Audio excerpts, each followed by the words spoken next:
Director, Dr. Shaw, Houston Local Health Authority, Dr. Perth, and Representative Wally, our recovery czar.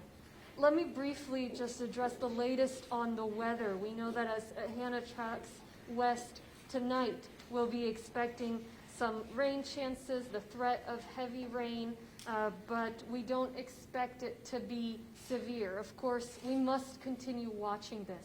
And it's a good reminder that we're in the middle of hurricane season, that we're vulnerable to these storms, and so we continue to ask everybody to make sure they have a plan, that they have a kit, and that they purchase flood insurance if they can. Remember, it takes 30 days to take effect.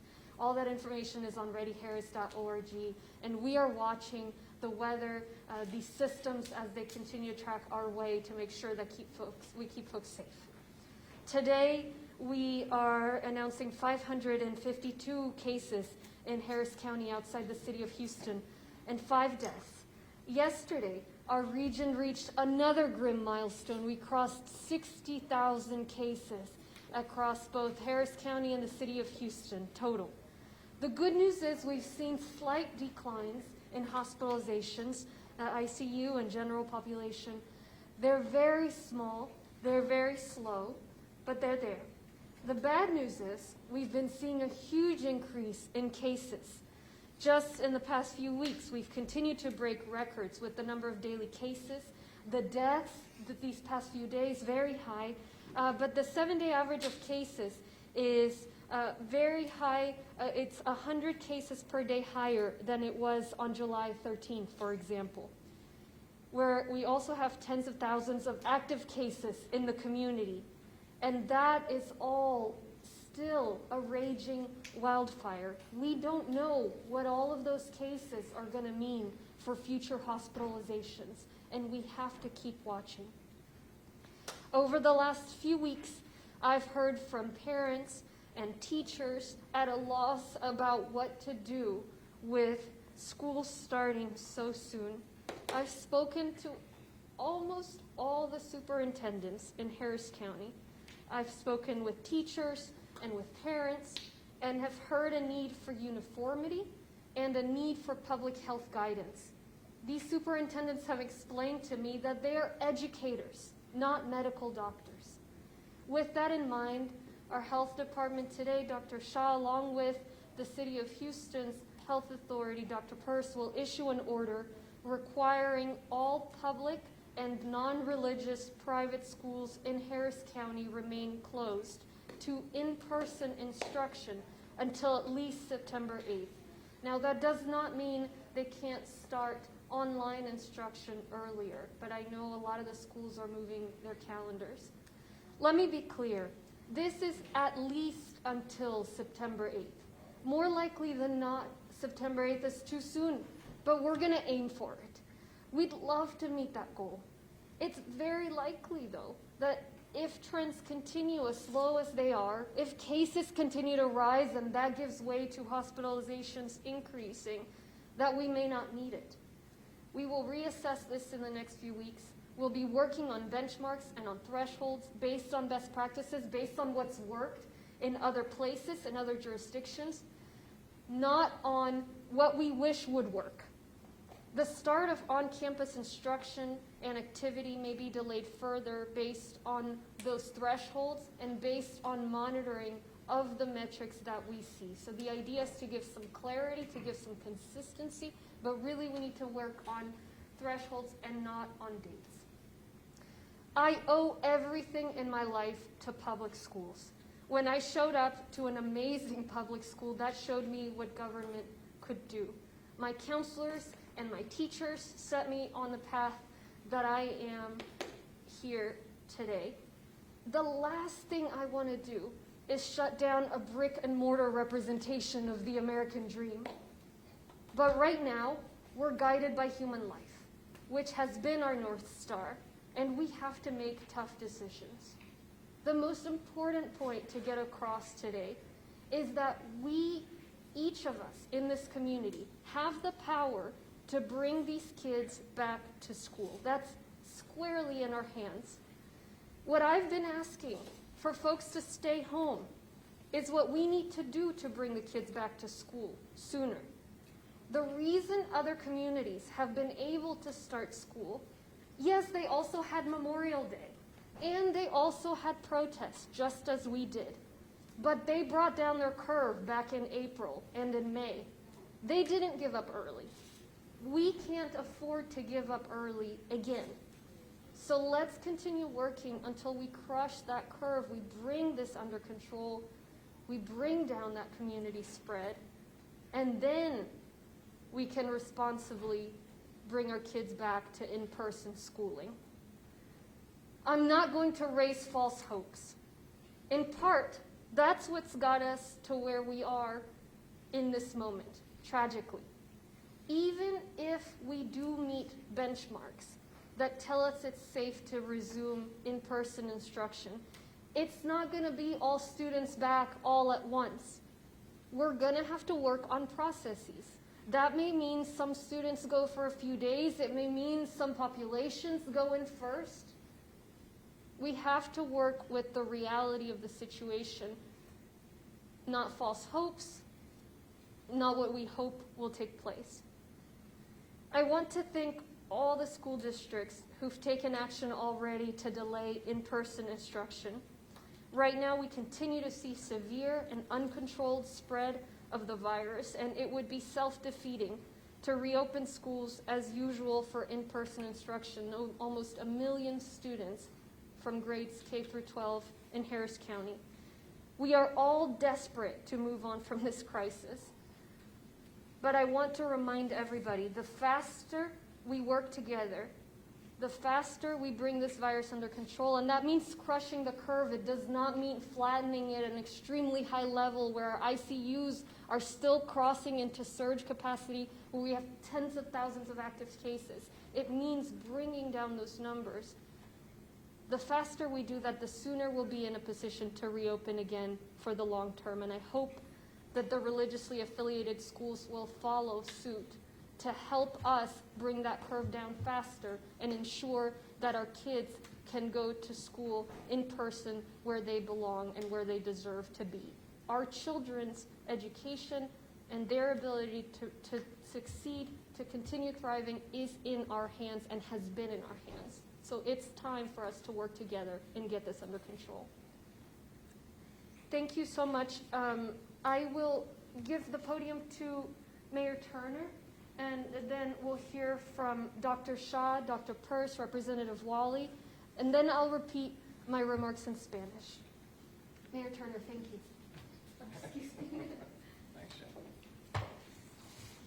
Thanks, Judge, and I certainly want to thank you for your leadership. And State Representative Amanda Wally, good to be with him, the Chief Recovery Officer for the Harris County, Dr. Peirce, Dr. Shaw. It's good to be with all of you. Over the past several days, my office has received phone calls and emails from parents and teachers, and I have consulted with superintendents about opening schools during the current public health crisis. Houston Independent School District is the state's largest school district with 288 schools, 13,000 teachers, and more than 210,000 students. My office worked with a total of 17 school districts within the city of Houston, and we also collaborate with Region 4, which includes 48 districts. Let me just say that the COVID-19 positivity rate and hospitalizations are at an unacceptable level. We should not be very careful about sending our children, teachers, and staff back for in-person instruction when the virus is still spreading uncontrollably within our community. Yesterday, for example, the city of Houston Health Department reported 919 cases and 11 deaths. And overall, 357 people have died in the city of Houston, including some who are in their 20s and 30s and 50s with no underlying health conditions. The virus in the city of Houston, Harris County, is not under control and is spreading rampantly still within our city. I want to give some context to what we are saying today and why the action is being taken. If we go back, for example, in the city of Houston alone, In March, the total number of positive cases was 377.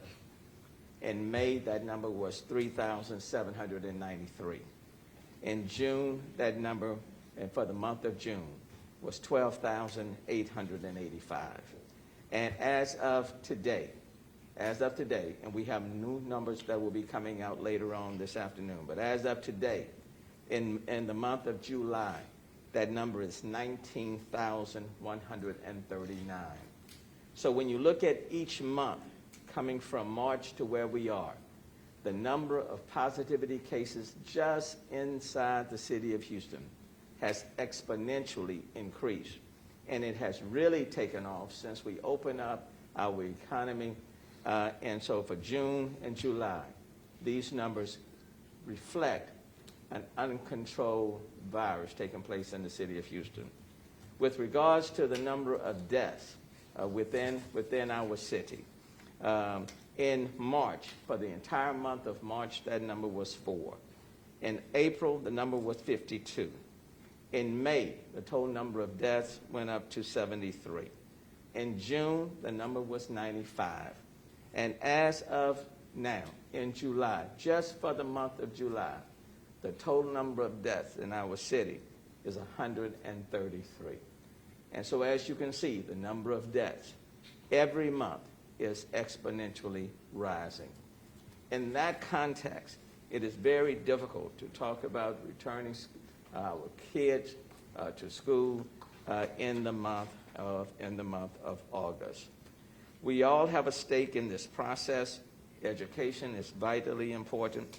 The pandemic disrupted our normal routines when schools closed early and districts shifted to online learning. We do not want children to fall behind. No one wants our kids to fall behind. We want students at all levels to get the knowledge and skills they need to succeed. And in some cases, we also know they miss seeing their friends and teachers in person. But we must keep them safe, our teachers safe, janitors, bus drivers, cafeteria workers, and so many, many others. And that is why it is important that we move based on the science, the facts, what's happening on the ground, and we do it in a very measured and methodical fashion.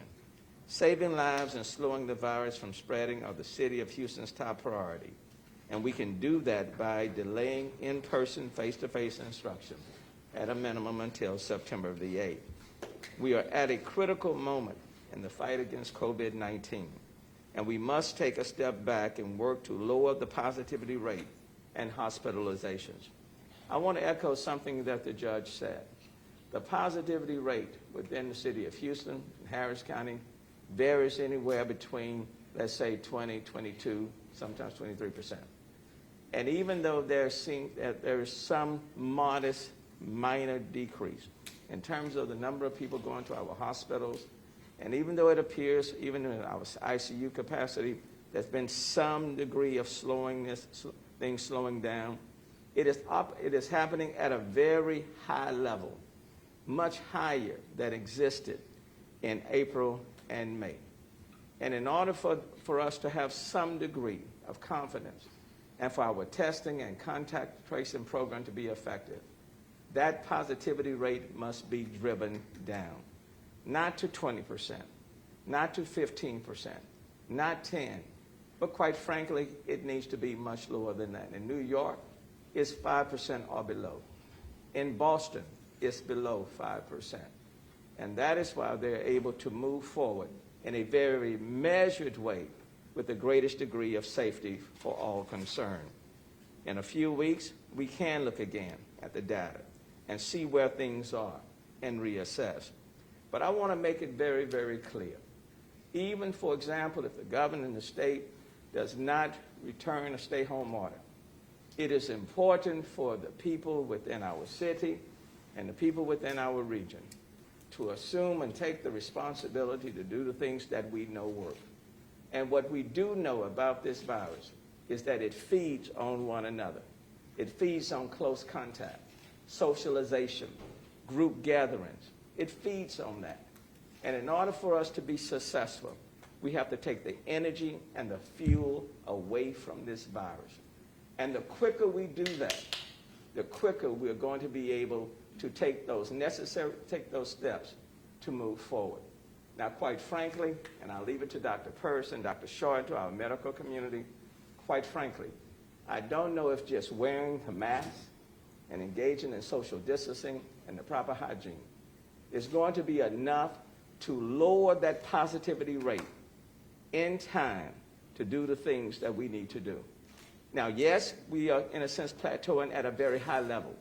But the question is, just with the tools that we are employing today, how soon will it be for those tools that we are just employing today to bring that positivity rate down to where people will feel comfortable and where our contact tracing and testing protocols will be most efficient and most impactful?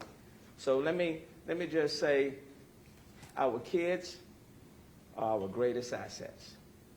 And the teachers and the cafeteria workers and the bus drivers and the janitors, these are vital, essential people who are needed to service our kids.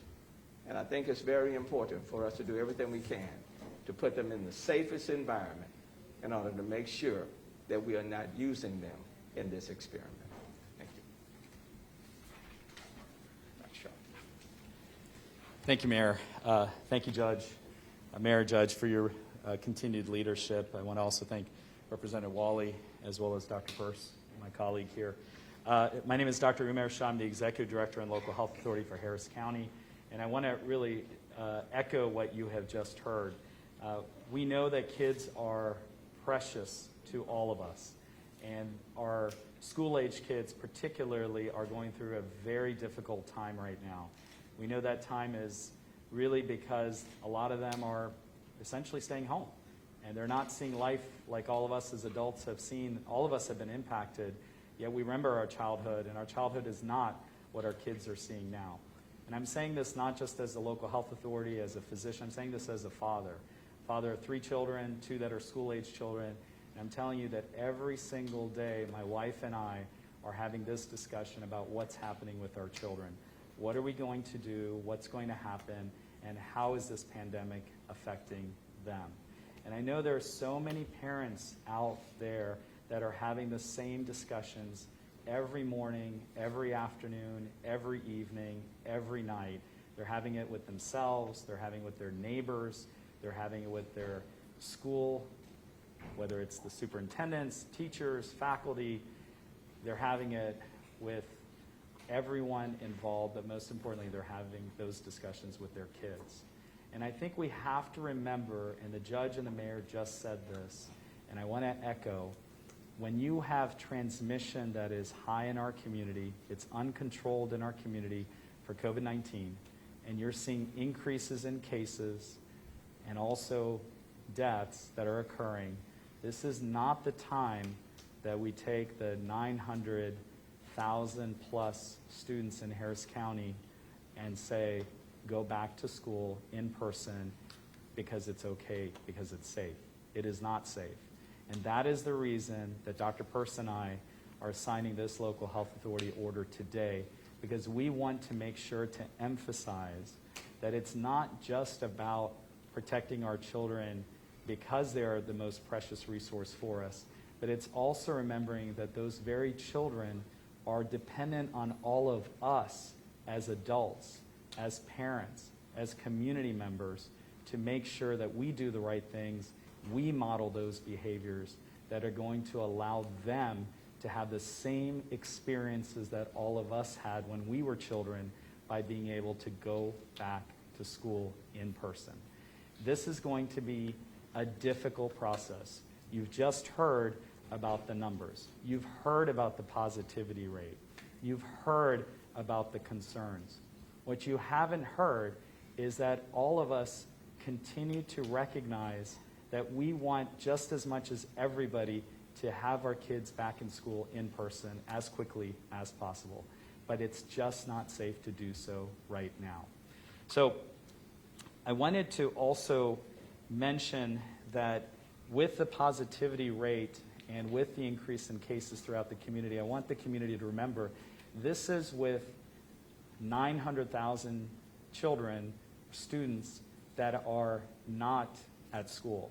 If you can put it in perspective, all this time that we've been doing all of these activities and actions and taking all the steps that we've taken, what could or would that positivity rate been, or what could or would the number of cases been, or what could or would the hospitalization numbers be if almost 1 million kids were actually not home but in schools? And that is another reason that we are very concerned about what's happening. I want to thank our schools. I want to echo what Judge and Mayor just said. Our schools, our superintendents, our teachers, our parents, we have received so much feedback. We have met virtually with so many, and we have heard you. We know that this is important. This is one of the most important decisions that all of us are challenged by in the midst of this pandemic. But it is not safe now for us to have our children to go back to school. Let me shift for just a moment to the medical perspective. I know the judge mentioned this, and the mayor echoed this as well, that while September 8th is the date that we have put in the health authority order, it was a very careful, deliberative process in getting there. And the judge and the mayor said it very nicely, and I just want to repeat this, that we, Dr. Peirce, myself, our respective teams, along with our county and city leadership, we're going to continue to watch all those indicators, all those measures. And it's not just one indicator, it's not just one measure, it's everything together. We're going to watch those over the next several weeks. And again, it's up to all of us as adults to help make this a situation where our kids can come back sooner to in-person instruction. We've also heard that people say, well, children don't get COVID-19. We also hear that children don't have severe disease from COVID-19, and we also hear that children, some say, may not be able to spread COVID-19 as readily. And that's not true. Kids can get COVID-19. Kids can have worsening conditions. In fact, there is a condition called multi-inflammatory syndrome that is a very concerning condition. We've had cases, 186 cases across the U.S. We've had a handful of cases here in our community. In addition to that, we also know that kids can spread COVID-19 even if they have mild symptoms or no symptoms. They can spread it to their teachers, they can spread it to other people at the school, and they can certainly come home and spread it to their parents, their grandparents, and those with underlying health conditions. That's why it's so important for us to remember that kids also can be affected by COVID-19. Let me also say that every community is going to have a different set of challenges. And so I would caution us not to look across the country or across the state and say, what are other communities doing and why are we doing this way? We have to remember that we are making the best decisions from a public health standpoint here in our community. And we are completely 100% focused on making sure that our community is safe, healthy, and ultimately protected. Let me close by saying, if we want our schools to reopen quicker in person, it's going to take all of us to pull together in order to be able to do that. Thank you, and I'm looking forward to some additional questions. Thank you, Mayor, Judge Hidalgo, Dr. Shaw, Representative Wally. So Dr. Shaw has said pretty much everything. I just want to put in context to keep in mind something he touched on, and it's, while we focus a lot on the children and the students, and we talk about the faculty and the staff at the schools being at risk, but let's not forget the families that the children will bring the virus home to, and their elder family members, all right? So anecdotally, so today I'm the physician on call for the Houston Fire Department. I have somebody covering my call right now. We do this press conference. But this morning between 7 and 9 a.m., I helped manage 2 cardiac arrests, 2 CPR cases. In both of those cases, the people had been recently diagnosed with COVID disease, and I don't expect that either of those, unfortunately, were going to survive. The firefighters and the paramedics did everything they could, but as they were going to the hospital, the outlook was pretty dismal at that point. Both those people were awake at some point this morning and collapsed at home with their families. In the second case, the report that I got was that every member of the family in that household had been recently diagnosed with COVID disease. So the last thing that we want to do, and we all know, now my daughter is no longer at home. She's grown and out of the house, but I clearly remember what would happen, because I'm a bit of a rhinovirus magnet. So every year I would get the cold. In fact, I routinely get the cold twice a year. It's just the way I'm put together. But I knew that once school started, that I needed to beef up my hand washing and be careful what I touch, and invariably that failed. And I would catch a cold, and I get it twice a year. I get one shortly after school would start, and I get another one generally in January or February. And it's not the kids' fault. This is what kids do. They go to school, they hang out with their friends, they laugh, they talk loud, they do all the things that the virus takes advantage of to spread. And the kids, thank God, don't get terribly sick for the most part. Some will, and as Dr. Shaw points out, the denominator we're talking about is a huge number. And so even a tiny percentage of a huge number is still a big number. And if they then bring the virus home, well, first of all, a small person, a big number is still a big number. So if those kids, if we get a big number of kids who get seriously ill, I think we need to recognize that is all preventable. Is all preventable. And for those kids who bring it home and spread to their family members, those infections are preventable as well. So when I say that, I don't want us to focus too much on just what we're doing with the schools is the prevention. The closing the schools really is a strategy to buy us yet even more time for us as a community to get the virus under control. So if we want the schools to start opening up again on September the 8th, we as a community have between now and then to get the numbers down. And while some of the numbers that we're hearing from some of the folks in the medical community might be a little bit encouraging, please do not over-interpret what that means. I've been using the analogy, and I particularly use the analogy, this is a school bus because we're talking about schools. So this school bus right now is no longer accelerating, or it appears at least to not be accelerating. Maybe it's not accelerating. Maybe it is in certain, and in fact I'm sure that it is in certain parts of the community. It is still accelerating because we're still getting really high new case numbers. So depending on how you look at it, you may think it's not accelerating, maybe, maybe not. But either way, it doesn't matter because this school bus is going 100 miles an hour. And we've got a curve ahead. So as a community, we have got to slow this down, and we've got to slow it down a lot. So at some point in the future here, I think the numbers will start looking better. And we will really have confidence that the numbers really are starting to look better. That should happen in the coming weeks if we all do our part. But once that begins to happen, that is not the time to stop our efforts. So if you look back in March and April, we had some very low numbers. Now, let's remember that there was a statewide lockdown at that point, and that's what it took. We don't have that lockdown anymore, which means that as individuals, we've got to redouble our efforts to make sure we're wearing masks. If you see somebody not wearing a mask, don't go near them, and if you know them well enough, you may want to ask them to put on a mask. And if you know people that are having a gathering, a social gathering, you may want to ask them not to do that, because those are the types of behaviors that the virus takes advantage of. And as long as the virus is spreading through our community, we're at risk, the kids are at risk, the economy is at risk. We have control over this. We have limited options, as the mayor points out.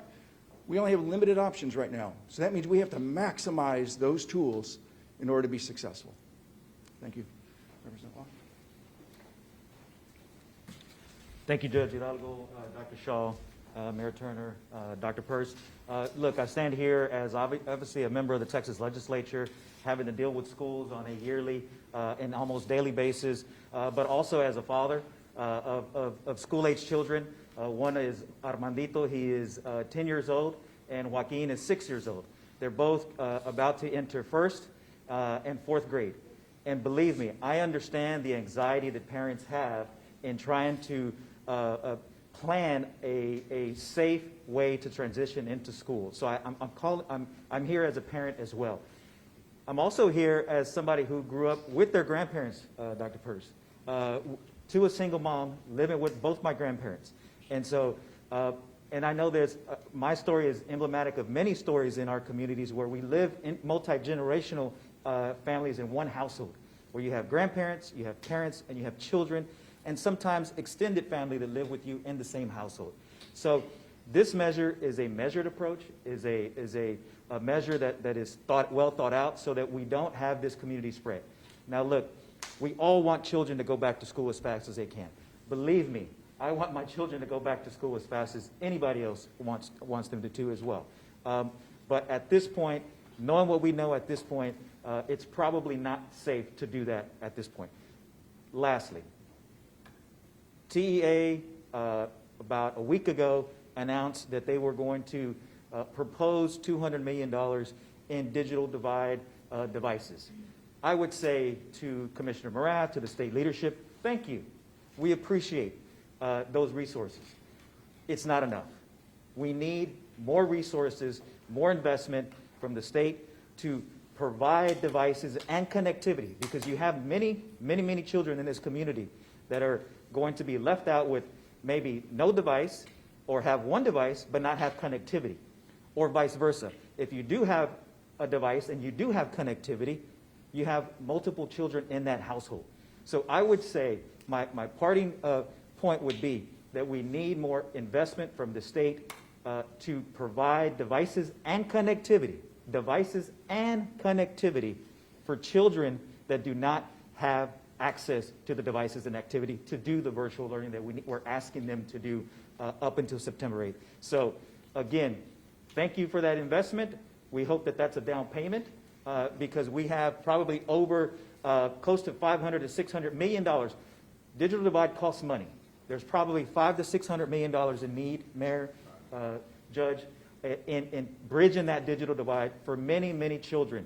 Many children. And many of those children are low-income children in our communities. So I'm talking to those parents. I'm imploring those parents to reach out to our state leadership to make sure that we put pressure on our state leadership to put more investment into bridging this digital divide, because the resources are there. The state has resources, has CARES Act money as we speak. And so I implore them, thank you for the first $200 million. We need another $200 or $300 more million to bridge that digital divide for these children that will be virtual up until September 8th, which is the recommendation. Thank you, Judge. Thank you, Dr. Jal. Thank you, Mayor. Dr. First. Thank you so much, Representative Wally. Let me just briefly repeat the remarks in Spanish and then we'll take questions. El día de hoy sabemos que viene la tormenta tropical Hannah. Está la opción, o sabemos que nos va a afectar más tarde esta noche. No esperamos sea muy severa, pero esto nos recuerda que es la temporada de huracanes. Entonces debemos trabajar por planear, tener un kit, tener un plan. Si pueden obtener seguro contra inundaciones, todo eso lo pueden obtener a través de readyharris.org. Somos una región vulnerable a estas lluvias, a estas tormentas tropicales, y necesitamos estar preparados. Nosotros seguimos observando todos estos movimientos del clima para proteger a la comunidad. El día de hoy estamos reportando 552 casos y 5 muertes en el condado Harris, fuera de la ciudad de Houston. El día de ayer alcanzamos otro nivel grave. El número de casos de COVID en la comunidad ya pasó los 60,000 en el condado Harris, incluyendo la ciudad. Las muertes que hemos visto estos últimos días, relativamente altas, el número de personas que están falleciendo por el virus. Las buenas noticias es que hemos visto una pequeña caída del número de hospitalizaciones, tanto en la población general como en las unidades de cuidados intensivos. Este número está cayendo de una manera muy lenta, es bastante pequeño el cambio. Entonces, pues hay que notar eso, pero sí existe. Las malas noticias es que seguimos viendo un incremento bastante grande en los casos. En las últimas semanas hemos estado rompiendo récord tras récord en los casos diariamente. El promedio de casos en los últimos 7 días en el condado Harris es 100 casos más altos de lo que era el 13 de julio. Continúa siendo un reto. Esos números sumados a los decenas de miles de casos en la comunidad activos en este momento, reflejan realmente un incendio sin control. No sabemos qué significa esos números para las hospitalizaciones del futuro.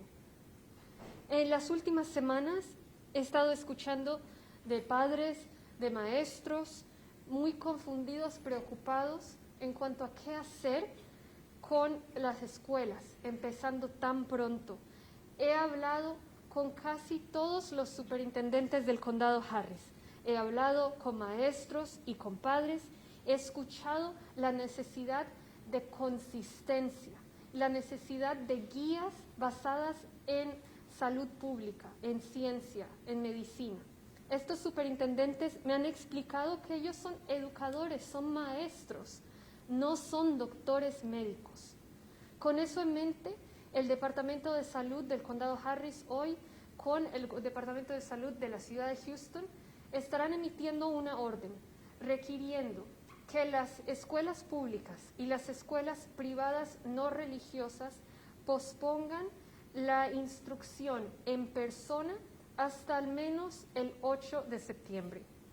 Para ser claros, es hasta el mínimo 8 de septiembre. Puede que el 8 de septiembre sea demasiado pronto. Puede que no lo sea. Vamos a intentar tener esa como una meta.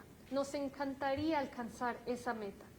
Pero es muy probable que si seguimos viendo los números que hemos estado viendo, este número de casos, estas tendencias en los datos, que no vamos a estar listos para ese entonces.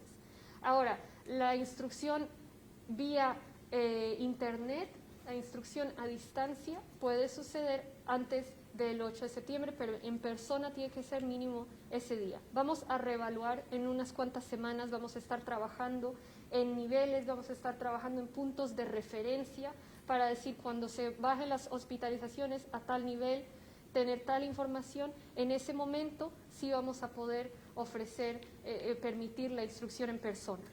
También, entonces hay que tener en mente que podía ser aún más tarde.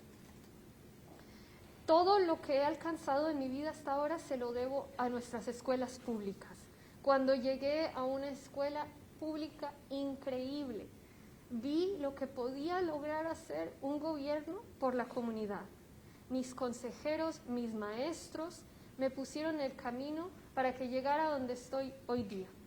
Lo último que quiero hacer es cerrar una reflexión física del sueño americano. Pero en ese momento tenemos que guiarnos por la importancia de las vidas humanas. Eso siempre ha sido nuestro centro durante esta pandemia y hay que tomar estas decisiones difíciles. Lo más importante que quiero que todos reconozcamos es que está en nuestras manos el que los niños puedan regresar a las escuelas. Lo que he estado pidiendo, que todos por favor se queden en casa, salvo actividades esenciales, es lo que tenemos que hacer para que los niños regresen. Muchas comunidades, varias comunidades a lo largo de nuestro país están pudiendo reabrir las escuelas en persona. Ellos también tuvieron el Memorial Day, también vieron protestas, pero antes de eso habían bajado la curva de hospitalizaciones. No se dieron por vencidos temprano, como sucedió en este estado. Trabajaron por bajar las hospitalizaciones, por bajar los casos severamente y en ese momento reabrir de una manera responsable. Entonces tenemos que hacer eso aquí, tenemos que trabajar juntos. Tampoco quiero presentar falsas esperanzas. Cuando logremos bajar esa tasa de hospitalizaciones, controlar este virus, aunque logremos llegar a esos puntos de referencia, no vamos a reabrir la instrucción en persona al 100% todo de una. Puede ser que ciertas poblaciones más vulnerables, ciertos niños que necesiten más atención, sean los primeros en regresar. Puede ser que haya que alternar los días. Hay que ver lo que han hecho en otras comunidades a través del país, a través del mundo, ver qué ha funcionado y basado en eso, tener un plan, una estrategia. Esas falsas esperanzas, ese deseo de que las cosas sucedan solo como las queremos, no como es la realidad, es en parte lo que nos ha traído a donde estamos hoy día. Entonces quiero darle las gracias a los distritos escolares que han tomado acción ya para posponer la instrucción en persona. Le pido a las escuelas privadas religiosas que también sigan esta guía. El requerimiento no es para ellos por guía del Estado, pero todos los demás, tanto privadas como los distritos escolares dentro del condado, porque tenemos que controlar esa curva. Hay casi 1 millón de estudiantes dentro del condado Harris, de kinder al grado 12. Son muchos niños, muchos contactos que sucederían en las escuelas, transmisión que se llevaría a la casa, a los padres, a los abuelos, a las familias, a los trabajadores, conductores de autobús, administradores, profesores, maestros. Entonces, trabajemos juntos. Esto está completamente en nuestras manos. Si logramos quedarnos en casa, evitar contactos, utilizar la mascarilla, bajará esa curva más rápidamente. Es la única solución. Y seguiremos trabajando por apoyar a la comunidad con nuestras intervenciones de salud pública. Muchas gracias. Okay, we will now take questions.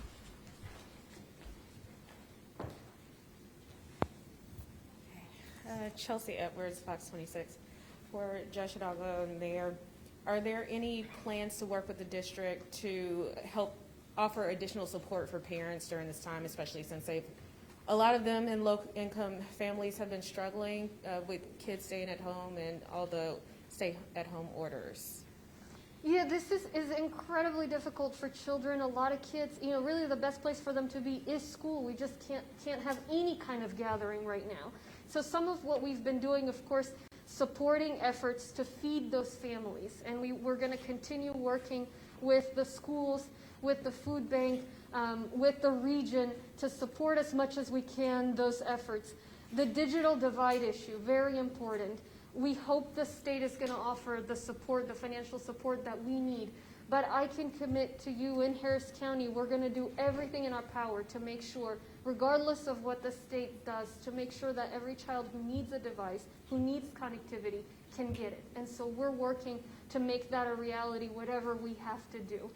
Now, that's still not perfect. There are some children who, parents have to work. It's hard for them to focus. They're too small. They can't sit in front of a computer. And that's why really the solution is for the entire community to work together, to bring that curve down, to put us in a place where we can at least, the children that most need in-person instruction, begin to send them back. But right now, we can't have any kind of gathering, much less tens of thousands or hundreds of thousands of students throughout our community. And we'll continue that coordination. I think part of what's important and that I've learned from these conversations with the superintendents is having that health authority guidance. And so as we work to look at thresholds, as we work to figure out what it was that's worked in other communities, what a phased approach might look like, is having that communication so that we can really offer them guidance. And part of the reason we're doing this is to make clear our local health authorities are ready to step in, are ready to support, provide that medical guidance that nobody can expect these teachers, these administrators who are experts when it comes to education, that they will also have an expertise in health and public health guidance. And I agree and come in agreement with everything that the judge said on that. I will also, and I want to piggyback what State Representative Armando said. The state has provided $200 million for devices, but the state has received well over $1 billion in CARES money for connectivity and devices. So that should only be viewed as a down payment because in the era of pandemic, connectivity, Wi-Fi spots, devices are critically important so that many of the kids in these low-income communities are not left further behind. So that's a critical piece. And I, too, would urge the state to do even more and to commit more now for connectivity and for devices. Secondly, every year, it's my mayor's back-to-school program. We provide backpack supplies and other services for about 25,000 kids. That will continue. So on August 7th and 8th, at NRG in the stadium, in the parking lot, will be the food, mask, a backpack, and supply distribution, 2 days, all day. And this is for kids through K through the 5th grade. And so that will be made available. But we're expanding that for food distributions as well as for masks and other supplies. So that's major. We recognize that there are food insecurities. And so for many of our kids, they go to school to get the breakfast, the lunch, those type of things. And we'll work very closely with all of our school districts to make sure that their nutritional needs are met. So we don't want that stopped. At the same time, we recognize that there are some kids that are homeless that also come from the homeless population to schools, and we want to extend our outreach to make sure that they are not left behind, that they get the support and the assistance that they need. This is one of those times when the community will have to wrap their arms around all of these kids and their families, even more so. And I established the Health Equity Response Task Force, HERS. It was scheduled for tomorrow to have a major drive for these vulnerable at-risk communities. That's been rescheduled because of the weather, but that will take place in the month of August. So there are a number of things that are taking place. I would also encourage Congress, as they are now debating the next stimulus package, to provide rental assistance and mortgage assistance, because these children come from families, and these families are needing to make sure that they have the rental assistance or mortgage assistance. And so even as they talk about providing additional funding for schools, it's not just about schools. These kids come from homes where their families are struggling, and they need that rental and mortgage assistance, and I would hope that they would provide assistance on that front. Thanks, Judge. This next question comes from KTRK for Drs. Peirce and Shaw. Looking at testing sites across the city and county, most city and county-run sites are open only during work hours, which can be a problem for working people, especially in Black and Hispanic communities. It's not a new problem, but how much does that concern you, and have you considered opening more after-hours testing locations? Dr. Peirce or Dr. Shaw? Thank you for asking that question. Actually, it reminds me of another important thing that Dr. Peirce and I spoke about, but we failed to mention, which is we have some very not so good weather coming our way over the next few days and into next week, and our testing sites may have some impact on their ability to provide services. The hours may need to be shortened or changed or revised. So we want to make sure our community, if you do get an appointment to go to one of our testing sites, that you also make sure you check before you go. Even if it's a day later that you've got the appointment, check before you go so you don't get there and because of the weather something has changed. Your question is a really good one. This has actually been something that we have discussed internally quite a bit. We originally had our hours that were different than they are now. Unfortunately, because of the summer heat, we've had some challenges where we've had to actually shift our hours to the morning hours.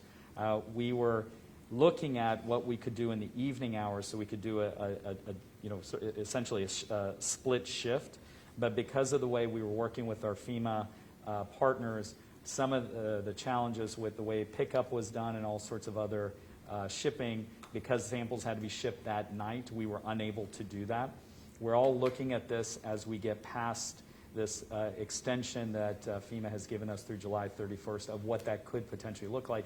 Some of the options are even looking at locations that are more indoors or have some more shading or the ability to be able to handle things during the day, but also if we need to shift those hours to the evening. Certainly we're providing hours early in the morning so that people hopefully before they go to work can get tested. We recognize this is a big issue. On the weekends, obviously on Saturdays we're open as well, but we have not fully addressed this in the way that we feel that it should handle what is happening in our community and the concerns. So we're going to continue to look at this, but I tell you that this is something that we have been discussing internally because it is an important piece for us to make sure we get this right. Dr. Peirce, if you want to add to that. Yeah, so the situation of the city in terms of the constraints for the hours, it really, as Dr. Shaw pointed out, it revolves a lot about when we have to have the samples to ship to the lab to get the test done. And so for our sites, the latest possible pickup is at 5 p.m. Otherwise, we have to hold them overnight. Now, the problem with holding them overnight is that every time you do that, you run the risk of degradation of the samples. And so in order to get the most accurate samples, we've got to get them to the lab quickly. And as you know, with a lot of our samples are going to local labs, we're getting the turnaround very quick. We're getting them in generally about 48 hours. The samples that go off to the national labs, that's where we're having the long delay. So in those situations in particular, we don't want to add in more delay. The other thing to remind folks is that our large testing sites, which are at the 2 stadium sites, ironically, in spite of how much viral activity is, that the numbers of people going to those are down now. So for the folks who are working, hopefully they're not working 7 days a week, and they can find at least one day of the week where they can go. And so if they call and they get their number, there shouldn't be as long a wait as there may have been in the past when we were maxing out, because tragically we're not maxing out anymore. So there is capacity pretty much every day of the week. So I offer the day that you're not working, you should be able to get tested. Judge Hidalgo will need this answer in both English and Spanish. So as we watch Hannah, in the event of major flooding, what's the response going to look like? What are the plans for shelters and, in the middle of this pandemic? And will there be social distancing, and who will be allowed in those shelters? Yeah, we wish that the hurricane season would take a break because we're facing a pandemic, but of course it won't, and we're reminded of this by this tropical storm headed our way. We have been working very closely with the Red Cross, who are the ones that usually run these sheltering operations, and they have exercised their revised plans with COVID in mind to say, okay, if we can find spaces, if the impact is small enough that we can house people in hotel rooms, we will do that. If it's larger to where we can't sustain that, how can we begin building dividers, enough separation to where if we would have to shelter, that there would be minimal risk to the virus. The situation is not ideal. It really isn't. And so the good news is we have those secondary plans, and because we're all activated right now to address this virus, all of our partners are already in constant communication. We've reviewed our plans, and it would be just a matter of shifting our sights for a minute from the virus to whatever weather comes our way.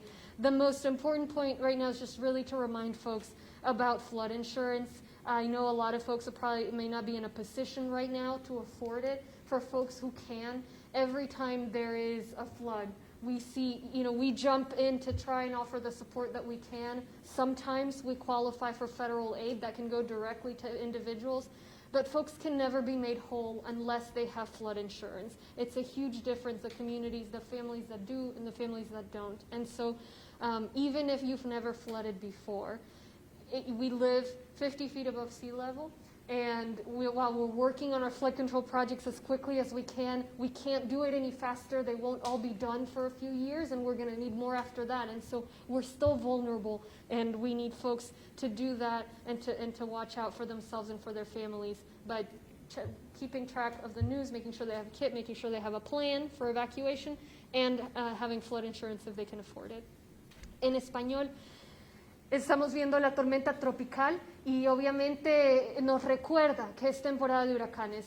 En cuanto a refugios, si hubiera necesidad de ofrecerle albergue a la comunidad, a personas que hayan perdido sus hogares, tenemos ya parámetros que hemos trabajado con la Cruz Roja. Ellos han diseñado nuevos procedimientos, nuevas estrategias ahora que estamos enfrentando esta pandemia. Entonces la idea es, si el número de personas afectadas es suficientemente bajo, tal vez ofrecerles cuartos de hotel, sino tener diseños donde haya divisiones, donde haya suficiente distancia entre familias para minimizar lo más posible la posibilidad de transmisión del virus. No es ideal, pero es lo mejor que hemos podido diseñar. Estamos trabajando, lo bueno es que todos estos socios, todas estas agencias de respuesta, de ayuda a la comunidad, todos estamos trabajando juntos ya por esto de la pandemia. Entonces, en cualquier momento es simplemente reorientar si hubiera una lluvia, un huracán, una tormenta tropical, pero lo que pueden hacer las familias en este momento, aquellas que tienen los fondos, obtener seguro contra inundaciones. Es muy importante cuando las casas, los hogares se inundan, aquellas familias que no tienen seguro contra inundaciones, no reciben la ayuda necesaria. Podemos ofrecer nosotros lo más que hay, pero es imposible ayudarles al 100%.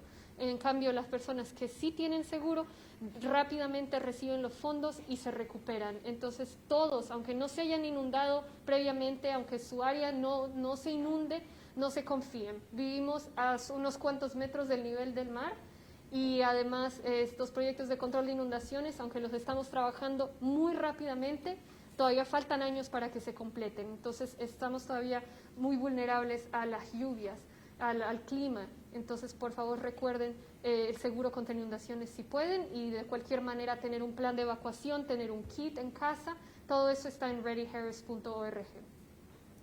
There's also the question of who might be allowed in the shelters. Is there any kind of testing process? And if someone is upfront about having tested positive but needs to go to a shelter, is there a plan in place for that? Yes, of course. Even, right now we have plans where we support first responders who have tested positive and don't want to go home and infect their families, who are, have symptoms, probably have the virus. So it's something similar, There are procedures for if folks have the virus, they would have to be in a certain place. If they have symptoms, they'll probably be in a different place. If they don't have symptoms, don't show high temperatures, don't show that they may have it, it'd be in a different area. So all of those processes, all of that has been integrated into the plans. And that's in the design, and it's been rehearsed. So we're as prepared as we can be. But, if we face a very, very strong rain, of course, that's always a strain. So the best preparation right now is, we're going to keep watching. We're going to keep running these plans. And then for the community to just stay alert and try and have that flood insurance if they can. Sorry, we need that one in Spanish too. Ok, tenemos también procedimientos si hay una persona que tenga el virus, habría otra área para que ellos, refugio para esas personas con síntomas y pues obvio separado de donde se encontrarían aquellas personas sin síntomas, sin temperatura. Todo eso está en los planes, estamos tan preparados como podemos estar para ofrecer albergue, pero obviamente es un reto en estos tiempos. Oh, goodness. Mayor, could I get you back then? Yes, can I help you? Okay. The president of the Firefighters Union tweeted that you cut services at 6 fire stations. What's your I don't mind answering that. okay? Let's not deal with misinformation, Okay. okay? But Chief Pena has responded to that so many times. That is not true. And I would appreciate if the media would not continue to even allow anybody to put forth misinformation. No services to the fire departments have been cut. No stations closed. Everybody is facing staffing shortages because of this virus. I don't know how many times we have to say that. And no person, no union person or anybody else should take advantage of this virus for their own political agenda. So that's as much I have to say there. Okay, just tying into the staffing shortages in the event of this storm becoming major, how do you see the response when it's supposed to be all hands on deck, but we're already short? We will be ready. We have had people, for example, who have died in public works. Public Works as a department will be ready. We have had people, for example, person who has died in solid waste, and a number of employees who have tested positive. But solid waste continues to function. Same thing with police, same thing with fire. I have 21,000 employees in the city of Houston, and they show up. There are many who are working remotely, but whether there's a virus or a storm, they step up and they get their jobs done. And I want to thank them. And quite frankly, for most of them, they're not complaining. They're simply committed, dedicated, and they're doing their job.